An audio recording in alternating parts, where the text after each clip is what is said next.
के लिए, माता बहनों के लिए है। कन्हैया ने कहा कि देवियों मैं एक कथा सुनाता हूं तुम्हें। बोले सुनाओ। बोले एक पतिव्रता स्त्री थी, वो अपने पति की खूब सेवा करती। एक दिन की बात,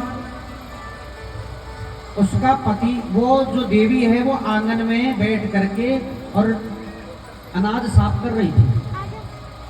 तो धूप का समय था, गर्मी का समय था। उसका पति गांव में से जैसे ही आया तो उसी आंगन में वो लेट गया और उस देवी के पैरों पर सर रख करके उसका पति सो गया। अब उसको नींद आ गई। अब इधर से उस देवी का एक छोटा सा बालक है जो घुटमन घुटमन चलते चलते आंगन में आया। और आपने देखा होगा गांव में एक बड़ा सा चूल्हा होता है जिसमें पशुओं के लिए कुछ बनाया जाता है, जो जमीन में खोद करके बनाया जाता है, उसमें अग्नि। अब वो बालक चलता चलता घुटमन घुटमन उस चूल्हे की तरफ जा रहा है। ध्यान देना, मैं आपसे पूछूंगा आपसे जवाब। अब जैसे ही वो बालक चूल्हे की तरफ जाने लगा, देवी का ध्यान गया, हे भगवान आज तो मेरा बालक जो है चूल्हे में गिर करके जल करके मर जाएगा। लेकिन धर्म संकट कितना बड़ा है कि यदि मैं खड़ी होती हूँ तो मेरे पति की नींद टूटती है, और पति की यदि नींद टूटती है तो मेरा पति व्रत धर्म नष्ट हो जाता है।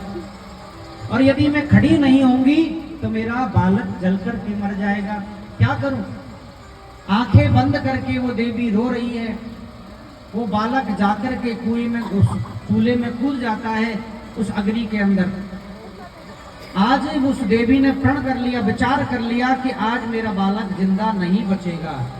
काफी देर बाद में जब उसका पति की नींद खुलती है तो देवी दौड़ करके जाकर के देखती है तो उसका बालक उस अग्नि के अंदर खेल रहा है। ये पतिव्रत धर्म की शक्ति है।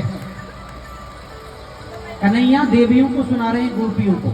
अब गोपी कहने लगी कि प्रभु हम पे भी ऐसी एक कथा आती है, अब आप बताना मैं बताऊं, पूछो जिसका जवाब देना। एक दूसरी देवी है, वो भी पतिव्रता है। अब उसका एक नियम है सज्जनों। क्या नियम है कि वो देवी जब तक अपने पति को भोजन नहीं करा देती तब तक भोजन नहीं करती थी। एक दिन उसके पति ने कहा कि देवी मैं शहर में जाऊं कुछ धन कमाने के लिए, पैसा कमाने के लिए, तभी जाकर के परिवार चलेगा और जाना पड़ेगा।